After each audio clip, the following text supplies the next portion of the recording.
કચ્છ જિલ્લા પેરામિલિટરી નિવૃત્ત કર્મચારી વેલફેર એસોસિએશન દ્વારા ભુજના હોસ્પિટલ રોડ પર આવેલા ડોક્ટર ભીમરાવ આંબેડકર ભવન ખાતે સરસ્વતી સન્માન અને સ્નેહમિલન સમારોહનું આયોજન કરવામાં આવ્યું હતું.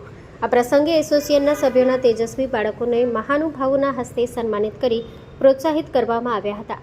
આ કાર્યક્રમમાં મોટી સંખ્યામાં પૂર્વ સૈનિકો અને તેમના પરિવારો ઉપસ્થિત રહ્યા હતા. આ પ્રસંગે ભુજના ધારાસભ્ય કેશુભાઈ તેમજ માંડવી મુન્દ્રાના ધારાસભ્ય અનિરુદ્ધભાઈ દવે પણ હાજરી આપી તેજસ્વી તારલાઓની શૈક્ષણિક સિદ્ધિને બિરદાવી હતી અને સમગ્ર આયોજનને સફળ બનાવવામાં સલાહકાર સમિતિના સભ્યો assistant commandant Lalji Garva, assistant commandant Khimji Sodha, sub inspector Khetsi Ahir, Pravin Sodha, Lalubha Jadeja અને અશ્વિનીકુમાર ઠાકરેએ સહયોગ આપ્યો હતો. એસોસિએશનના પ્રમુખ સબ ઇન્સ્પેક્ટર મહેન્દ્રસિંહ ઝાલા, મહામંત્રી આસિસ્ટન્ટ કમાન્ડન્ટ કલજી સોઢા, ઉપપ્રમુખ પ્રવીણસિંહ સોલંકીના માર્ગદર્શન હેઠળ મંત્રી ઇન્સ્પેક્ટર શૈલેષ ત્રિવેદી, ઉપપ્રમુખ sub inspector Balwantsinh Gohil, sub inspector Harsukh Chauhan દ્વારા આયોજન કરવામાં આવ્યું હતું.